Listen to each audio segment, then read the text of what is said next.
Hey everybody, welcome to Workforce Gaming. I am Brad along here with Doug. Hi. So, Doug is moving around a bit Yeah, and busted out his Vita I did. and decided to go back in time a ways to games of old. hmm So you spent some time with Parasite Eve, I did. which is a game that I remember as a 12-year-old looking at the cover and going, that game looks boring as shit.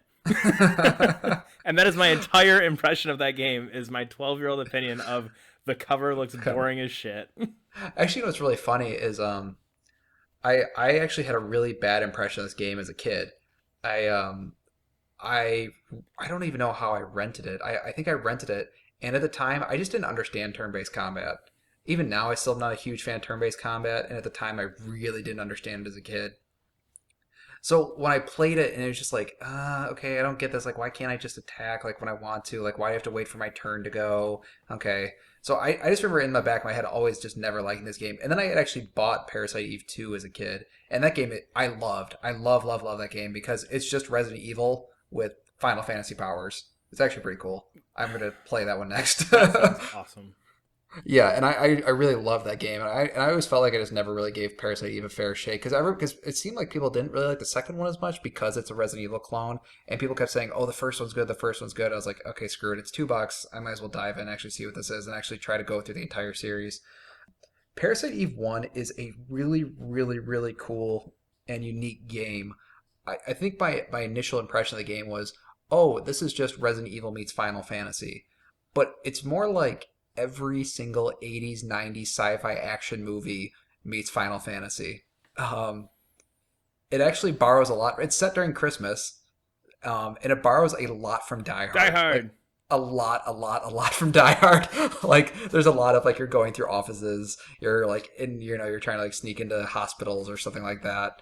um, so I think that So, was like mm, so does this have more of a Final Fantasy story or more of like a Resident Evil actiony story? Because those are two very different things. yeah, it's definitely I'd say it's more I'd say it's definitely smarter than Resident Evil. I feel like Resident Evil's like Ouch. ouch.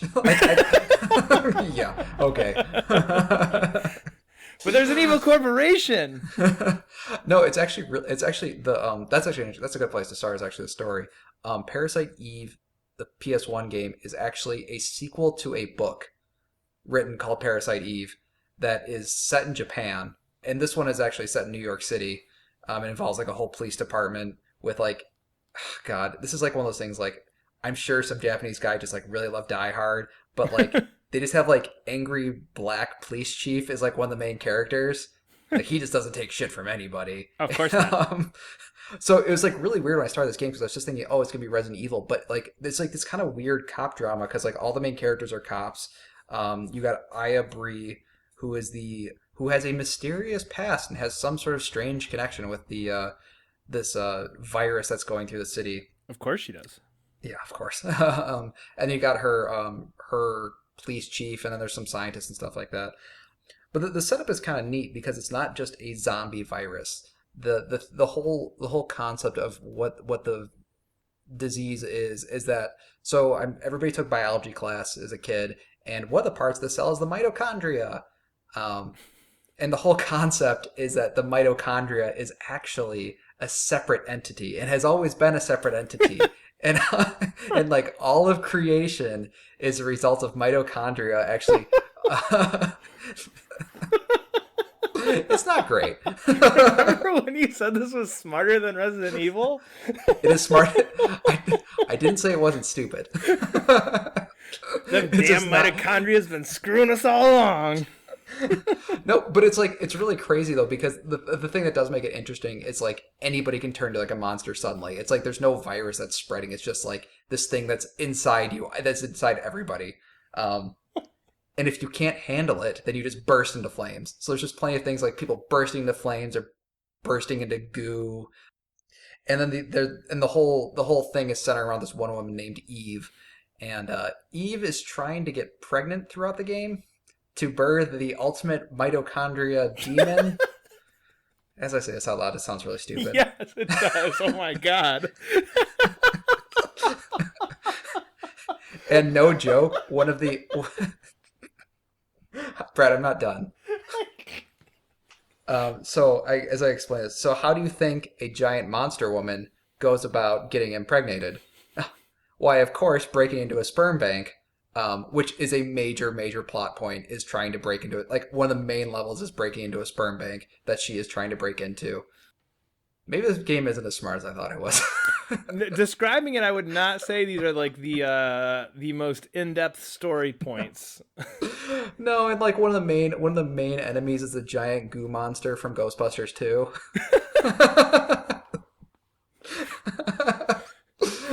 Actually, it borrows a lot from Die Hard. It borrows a ton from Ghostbusters 2 for some reason. Well, that's a classic. Yeah, and what was the other one it borrowed a lot from? Like just general Resident Evil. The enemies are really cool though because it's like they're a lot of them are animals, so it's like instead of just a say a zombie dog like you'd see in Resident Evil, it's like a dog that's been like morphed into this like giant horrendous thing that has like shoots fireballs from its tail. So I guess talking about the gameplay, and I spent 6 minutes talking about the really stupid story that I didn't realize was as stupid as it was until I started talking about it out loud. Those are the best stories, though. Yeah.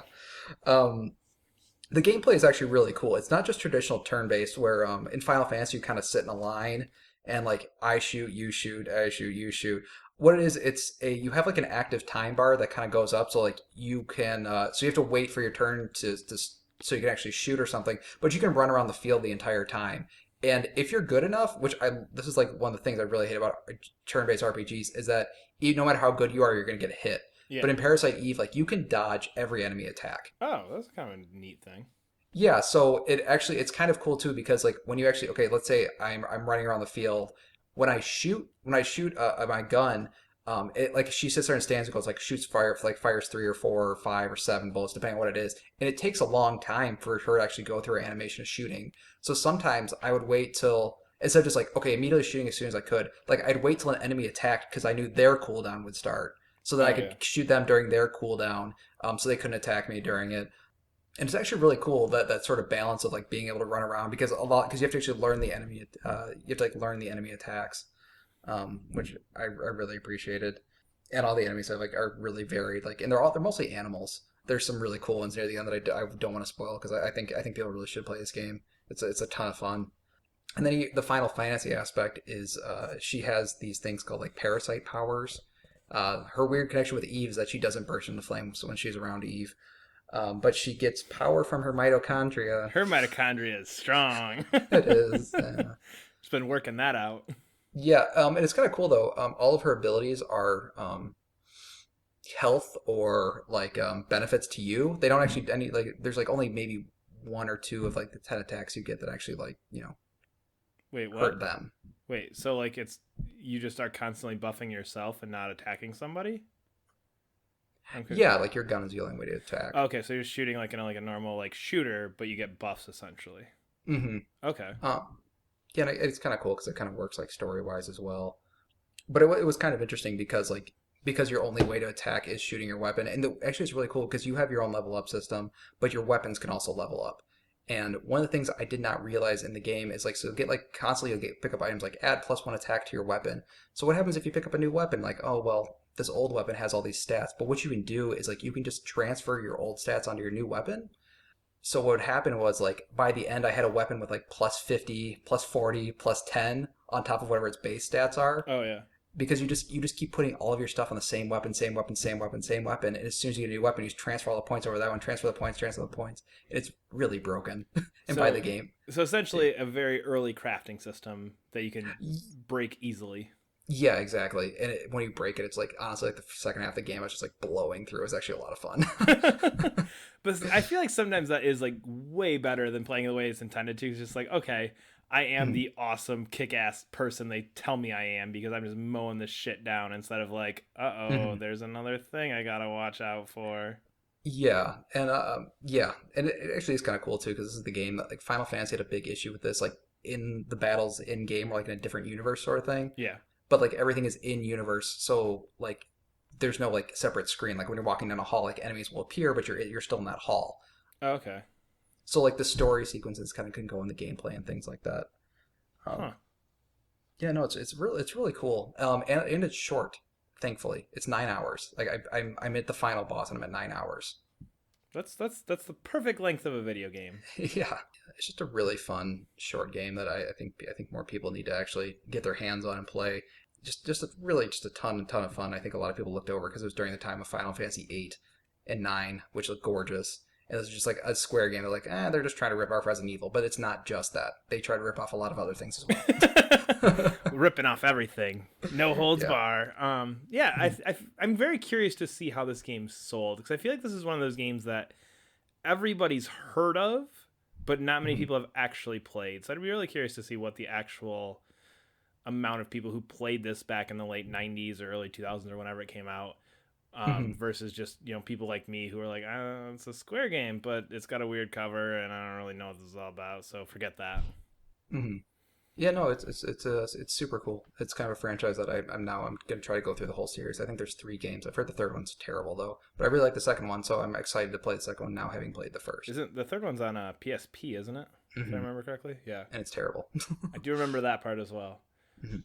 But yeah, so that'll do it for Workforce Gaming. Thank you all for listening. You can follow us on YouTube or iTunes or Twitter or wherever else you happen to find us around the internets. We will see you later. Bye.